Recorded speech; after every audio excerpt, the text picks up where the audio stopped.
Bonjour à tous et bienvenue sur le plateau de Bonjour chez vous. Aujourd'hui, notre thème est « Il est temps de découvrir ce à quoi tu es appelé ». Nous allons parler d'appel, nous allons parler de comment y entrer et en ce début d'année, je suis sûre que nombre d'entre vous vous posez des questions sur votre appel, sur comment va se dérouler votre année. Donc on en parle aujourd'hui avec Annabelle et Frank. Hello! Oui. Hello Evelyne, nous sommes bien dynamiques en ce mardi matin. C'est cool, tant mieux. On est là. C'est notre job, c'est notre job. On est prêt. Il y en a qui nous écoutent peut-être au réveil, ils sont fatigués, mais nous, on vient vous apporter un petit boost pour la journée. Donc oui, on doit être dynamique, c'est bien Frank. C'est beau.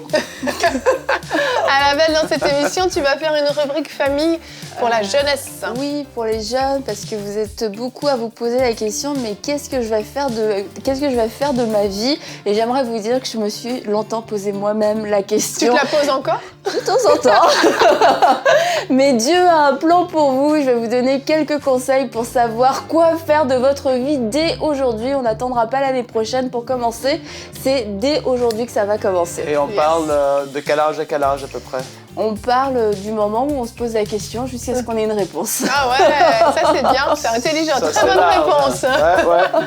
Non, mais en plus, dans cette période, on sait, j'ai lu dernièrement un article par rapport à ça, où en fait la jeunesse est vraiment dans une période difficile et il y a énormément de dépression chez les jeunes et je ne crois pas que c'est votre cas parce que vous avez Jésus-Christ dans votre vie, mais parce que justement avec tout ce qui se passe, la crise économique, le Covid, tout ça, les jeunes ont l'impression qu'il n'y a pas d'avenir pour eux et puis c'est angoissant. Donc je pense que c'est un thème qui est hyper important, surtout en ce début d'année. Donc Annabelle, tu as toute une pression sur tes je l'avais épaules. pas vu comme ça, mais... Non, mais justement, je voulais être sûre que tu avais conscience de ton travail. C'est assez majeur comme pression quand même. Quand même, hein, ouais. quand même. On va faire ta pensée de toute façon avant. Ouais, c'est plus light. Je pense qu'il faut que tu ressentes la charge sur tes épaules, Annabelle. C'est bon. C'est bon? Je l'ai. On va pas l'entendre pendant toute la discussion du début de l'émission. J'ai des trucs à refaire ses notes.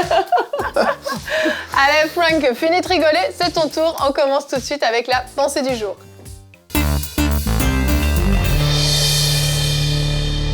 Et on va commencer la pensée du jour en allant faire une petite lecture dans Jean chapitre 1 à partir du verset 45. Et là, ici, on va voir Philippe et Nathanaël qui ont vu Jésus pour la première fois. Et Philippe lui dit, Nathanaël lui dit, « Nous avons trouvé celui de qui Moïse a écrit dans la loi et dont les prophètes ont parlé, Jésus de Nazareth, fils de Joseph. » Nathanaël lui dit, « Peut-il venir de Nazareth quelque chose de bon? » Philippe lui répondit, « Viens et vois. » Jésus, voyant venir à lui Nathanaël, dit de lui, « Voici vraiment un Israélite dans lequel il n'y a point de fraude. » Et là, au verset 48, c'est là que je veux vraiment qu'on puisse voir ensemble. « D'où me connais-tu? » lui dit Nathanaël. Jésus lui répondit, « Avant que Philippe t'appelât, quand tu étais sous le figuier, je t'ai vu. » Et ça, pour beaucoup parmi vous, en fait, ce matin et aujourd'hui, ça va ramener un peu à vos pensées le fait que oui, Dieu vous voit, il sait où est-ce que vous êtes, il connaît les circonstances, les difficultés que vous pouvez traverser par rapport à cet appel sur votre vie, le cheminement que vous devez faire, et même si vous êtes rendu à 30, 40, 50 ans, il y a beaucoup de gens qui vont se réorienter dans la vie parce qu'ils vont se dire, j'ai pas le sentiment d'accomplir quelque chose de concret avec ma vie. J'ai pas ce sentiment de faire ce que Dieu m'a appelé à faire. Et puis là, je vais vous poser 5 petites questions qui vont peut-être vous aider à mettre le doigt dessus. Parce que moi, personnellement, j'ai même aussi tourné en rond pendant un certain nombre d'années avant de savoir et d'accepter l'appel qui était sur ma vie. Pour ma part, je la connaissais, mais je ne l'avais pas encore accepté et je n'avais pas commencé à aller dans cette direction-là. J'ai voulu résister. Voici les 5 questions vite fait. Quel est le sentiment, si je peux le dire comme ça, de mission ou de destin qui te fait vibrer? Quelle est cette chose que tu te dis, mais wow, j'aurais tellement envie de faire cette chose. Il me semble que dans ma vie, je me vois faire telle ou telle affaire. Et ça ne veut pas dire voyager à travers le monde, mais c'est quoi cette chose qui te fait vibrer? La deuxième chose, qu'est-ce que tu aimes faire tout simplement? Moi, une partie de ma destinée était reliée à ce que j'aimais faire par rapport à la vidéo, par rapport à la technologie, par rapport à des photos, etc. J'avais le côté média facile et naturel dans ma vie et j'aimais faire ces choses-là et Dieu l'a utilisé dans le début de mon parcours. Troisième question.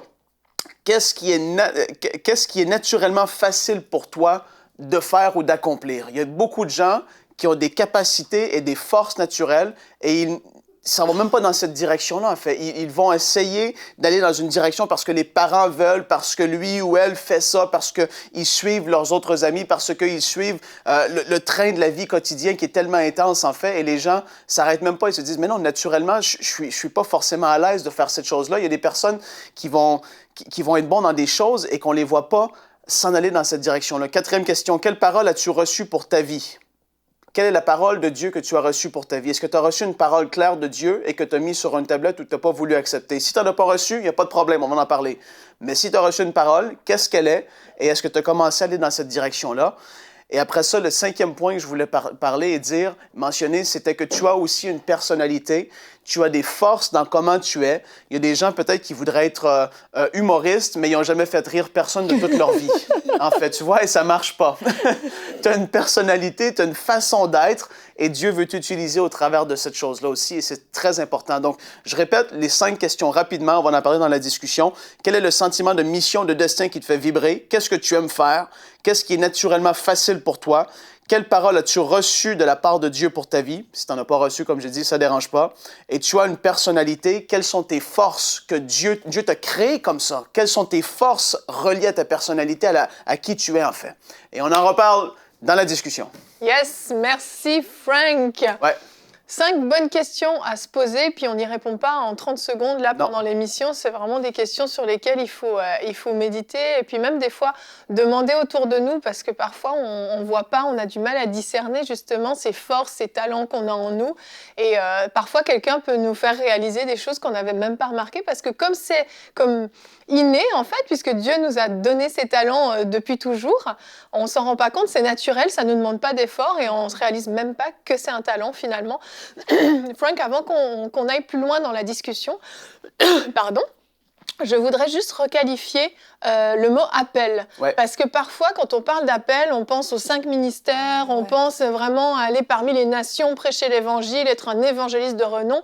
Mais un appel, en fait, c'est simplement le but, la fonction que Dieu nous donne tant qu'on est sur cette terre, en tant qu'enfant de Dieu. Il a prévu quelque chose, une destinée pour nous, qui peut être, oui, évangéliste dans les nations, et qui peut être vraiment être au service de son église locale, être au service de sa famille, être au service de certaines personnes. Ouais. Il y a toutes sortes d'appels, en fait.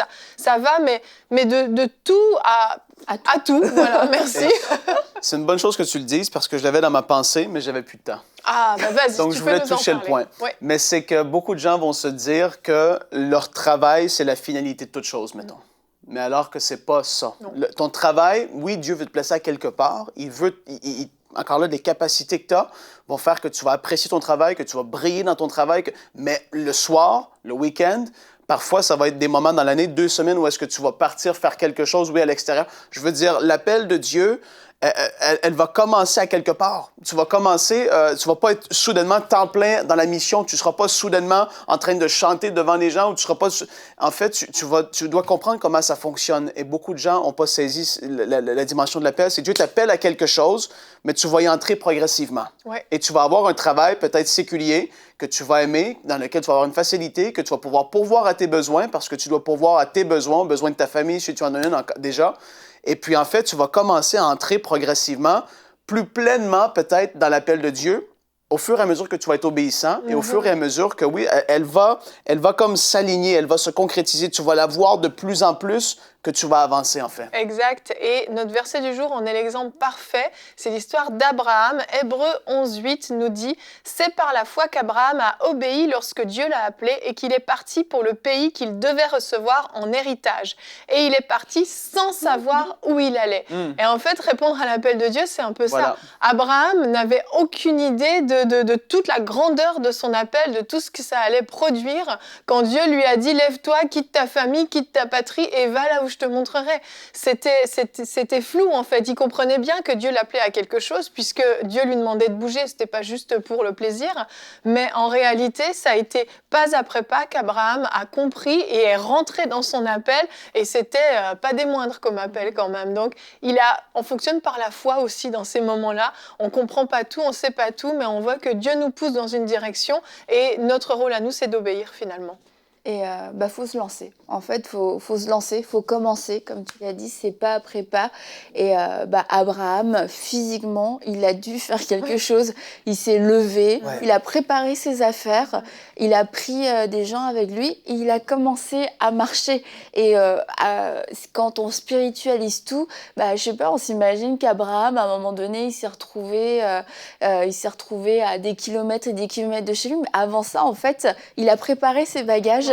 Il a parlé à des gens, il a pris ses affaires et il est parti. Il a commencé à poser des actions et quand on discerne l'appel de Dieu, à un moment donné, il faut aussi prendre des actions et puis ne plus être dans cette attente passive. Bon, j'attends. Qu'est-ce que tu attends? Parce que Dieu a déjà parlé. Abraham, Dieu lui parle, il se lève, il part et la Bible nous dit il ne savait pas où il allait. Donc, c'est spécial. Tu te dis, ok, je vais partir, il sort de chez lui. Eh ça commence. Et là, je pense que c'est à ce moment-là qu'il y en a beaucoup qui font demi-tour. Bon, on repartira un peu plus tard. C'est trop vrai. En fait, puis là, on a parlé d'un peu découvrir vite fait avec les 5 points que j'ai cités, mais je veux aussi parler à ceux qui savent et qui connaissent leur appel et qui résistent, comme ça a été le cas pour moi, en fait. Je savais que j'étais appelé à prêcher.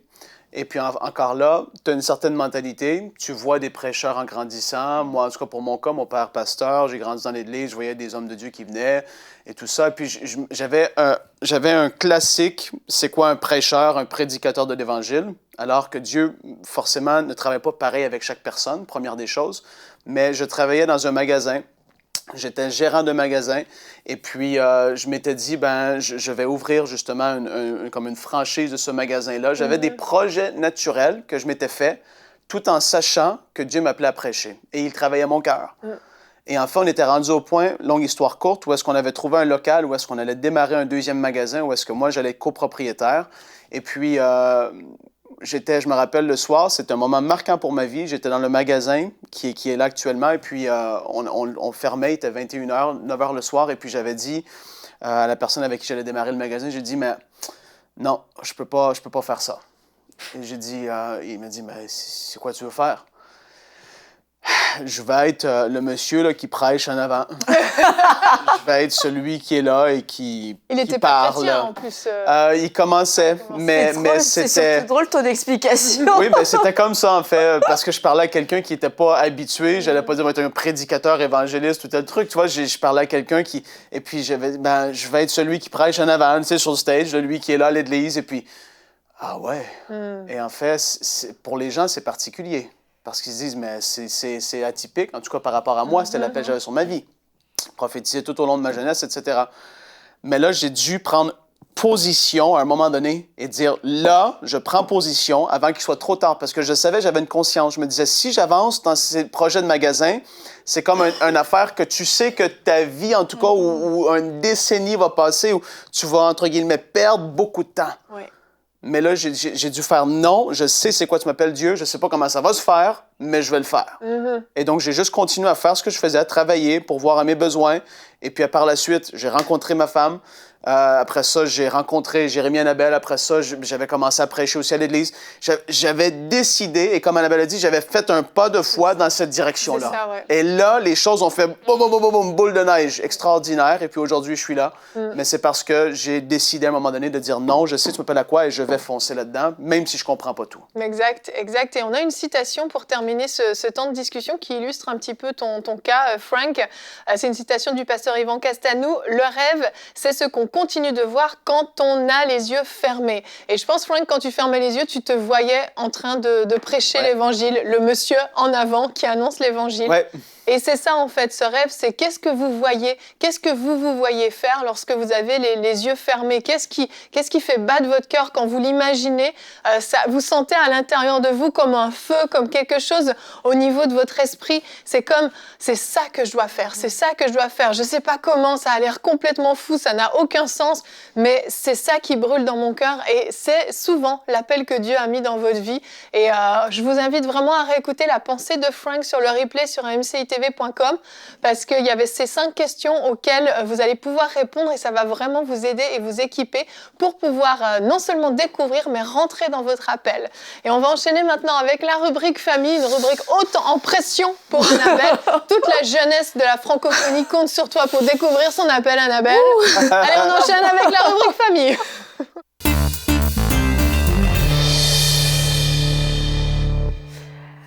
Voilà. Me voilà humblement. Je veux juste opposer comme fondation, je vais pas juste parler de l'appel au ministère, c'est vraiment qu'est-ce qu'on va faire de notre vie, que ce soit au niveau de nos études, au niveau de notre travail, là où on peut aller vivre, etc. C'est toutes les grandes questions qu'on se pose. À quoi est-ce que je vais passer mes 10, mes 20, mes 30, mes 50 prochaines années? Donc c'est pas du tout rattaché au ministère, c'est de quoi va être fait mon avenir et quelles sont les décisions à prendre, comment je peux m'y prendre pour pouvoir arriver à ça. Et comme Evelyne l'a dit, non c'est moi qui l'ai dit, moi-même je me suis souvent posé la question et je l'ai déjà raconté dans Bonjour chez vous, il y a le pasteur Raoul Wafo.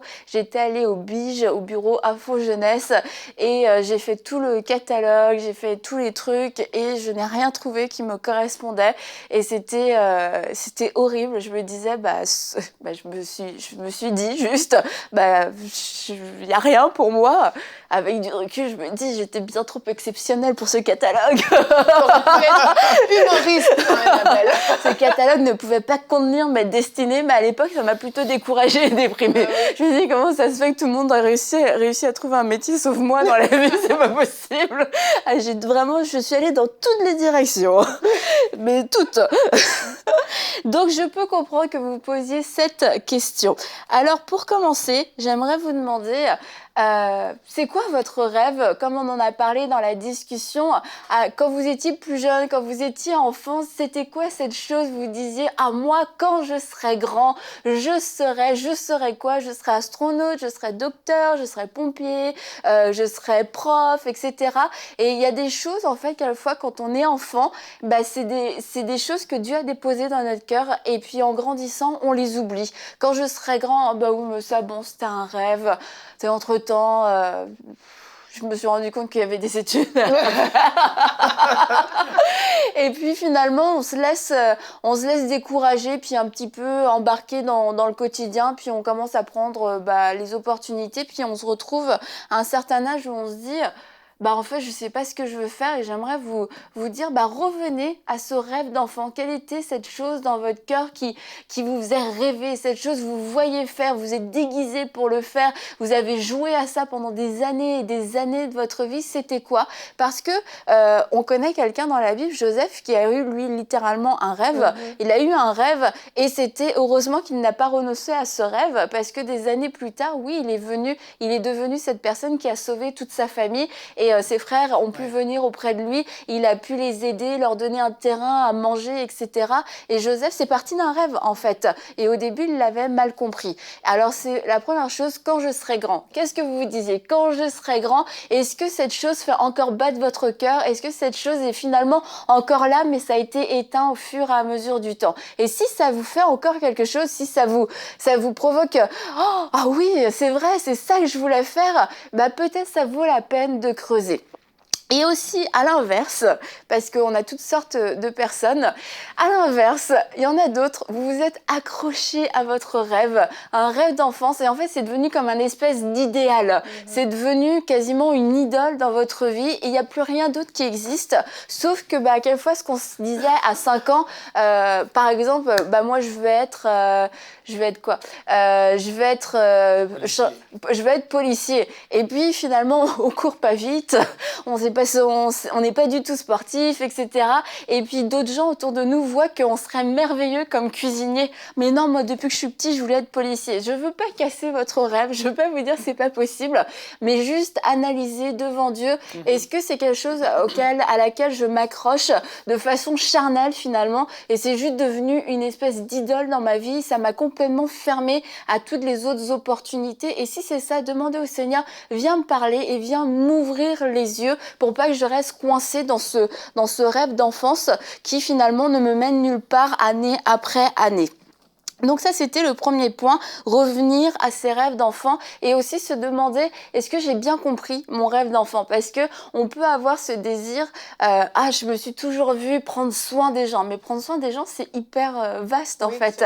Et selon le milieu où on est, ma maman était infirmière, c'est que je dois devenir infirmière. Mais en fait, et puis quand tu vois les études d'infirmière, tu fais ton premier stage, j'aime pas trop le sang, c'est pas trop mon truc, pourtant j'ai vraiment envie de prendre soin des gens, mais en fait, prendre soin des gens, ça peut être peut-être le ministère pastoral aussi, c'est un désir que vous avez dans votre cœur et c'est pas forcément la forme que vous avez vue autour de vous, c'est pas comme votre mère l'a fait, votre grand-mère ou votre voisine, il faut voir plus large et demander au Seigneur, mais moi j'ai envie de prendre soin des gens, comment est-ce que je peux prendre soin des gens? Et je crois qu'il va vous parler, qu'il va amener sur votre route des personnes, vous allez voir une émission, oui c'est ça, c'est exactement ça, mais puisque vous ne connaissez même pas cette opportunité, vous savez même pas que ça existe, le fait de vous ouvrir, demander au Seigneur de vous ouvrir les yeux, le Seigneur va vous mettre dans des circonstances où vous allez pouvoir élargir votre horizon, parce qu'on ne connaît pas tout.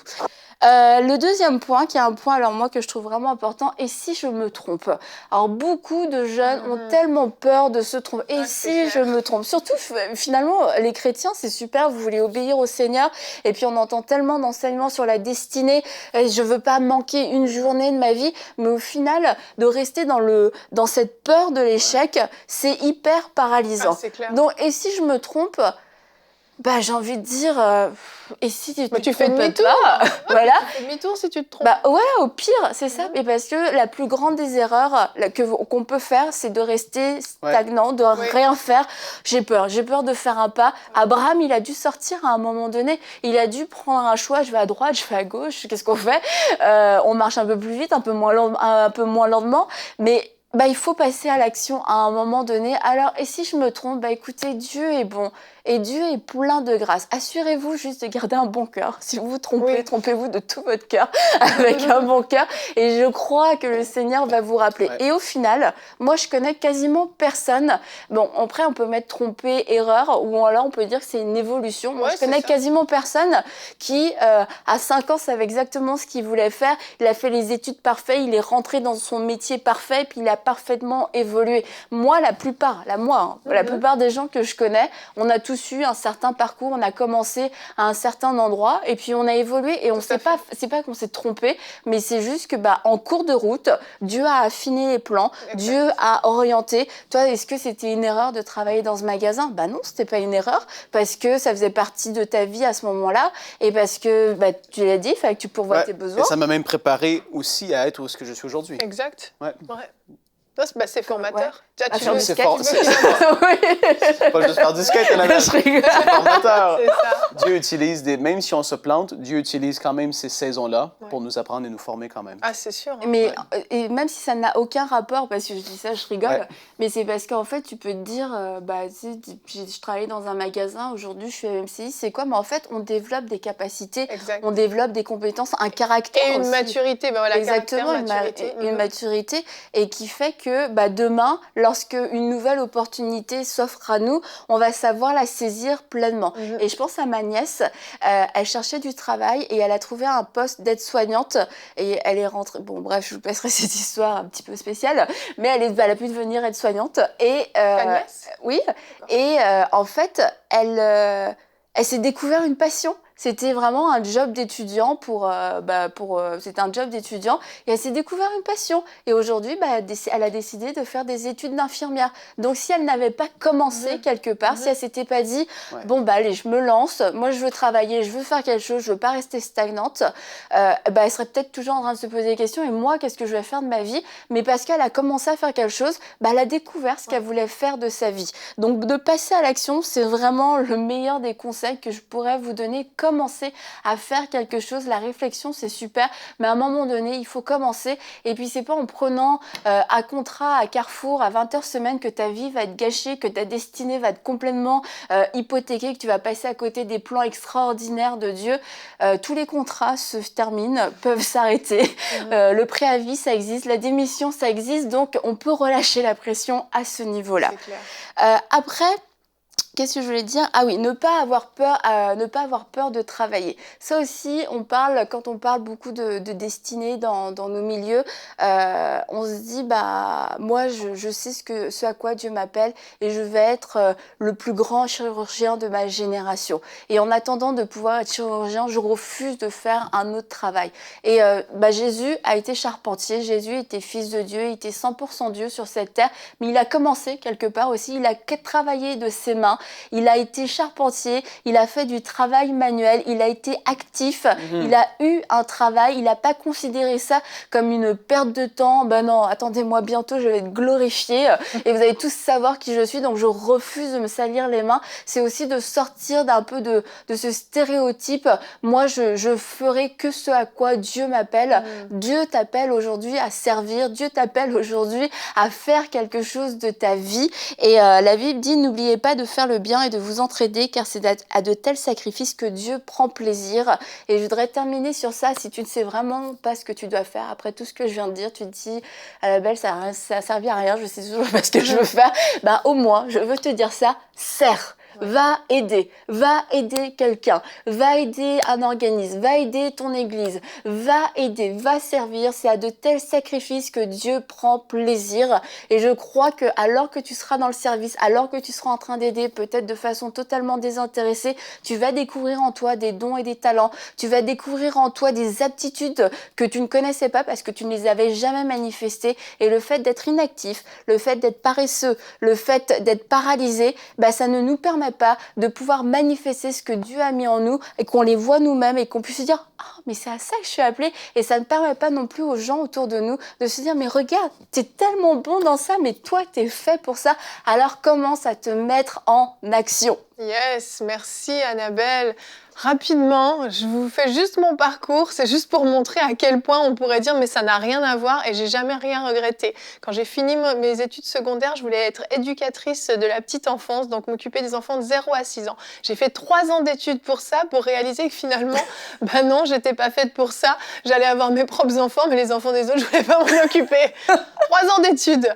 Ensuite, je suis allée voir une conseillère en orientation, j'étais un peu perdue et tout ça, et j'ai découvert le métier d'aide familiale. J'ai fait un stage et j'ai découvert, waouh, j'aime tellement ça, c'était comme le métier de ma vie. J'ai fait encore 2 ans d'études pour devenir aide familiale, m'occuper des personnes âgées, handicapées à leur domicile, les soigner, etc. Finalement, j'ai travaillé 2 ans dans ce métier-là, j'ai rencontré mon mari. Et t'as trop aimé faire ça. Et j'ai trop aimé faire ça, ça a été même un déchirement pour moi d'arrêter. J'ai rencontré mon mari, je suis partie à Paris, j'ai travaillé pendant 2 ans encore dans un organisme d'aide aux familles, donc on était dans une lignée qui se suivait, puis bang, arrivée ici, voilà, je me retrouve animatrice d'une émission, directrice éditoriale d'une chaîne de télévision, ça n'a rien à voir, mais j'ai jamais regretté ce parcours. En fait, chaque étape m'a permis de développer des capacités, de me former, de me préparer et de développer ma confiance en Dieu aussi. Parce qu'en réalité, c'était à chaque fois un changement, à chaque fois une zone d'inconnu dans laquelle il faut avancer par la foi. Et c'est bon aussi ces moments-là où on fait ses pas de foi, on comprend pas trop, on n'est pas sûr de voir la finalité, de voir le rapport avec notre appel, mais c'est aussi un pas de foi de dire Seigneur, je te fais confiance, je vais aller dans cette direction. Et puis il y a un moment, peut-être tu vas me faire tourner à droite ou à gauche et puis ce sera bon. Donc voilà, je voulais juste rassurer tout le monde et décomplexer tout le monde par rapport à ça. On est bien décomplexé. Ouais, c'est parfait. Ne vous mettez pas de pression, relâchez la pression. Merci Annabelle pour cette très belle rubrique. On se retrouve demain. Notre thème sera comment avoir un plus grand impact autour de toi. Et c'est un peu lié à cette émission parce que notre destinée nous pousse à avoir un impact, une influence autour de nous et nous aurons une rubrique Conseil du coach avec Omer. Et j'en perds ma voix. Wow. Allez, merci de nous avoir suivis. Bonjour chez vous et à demain.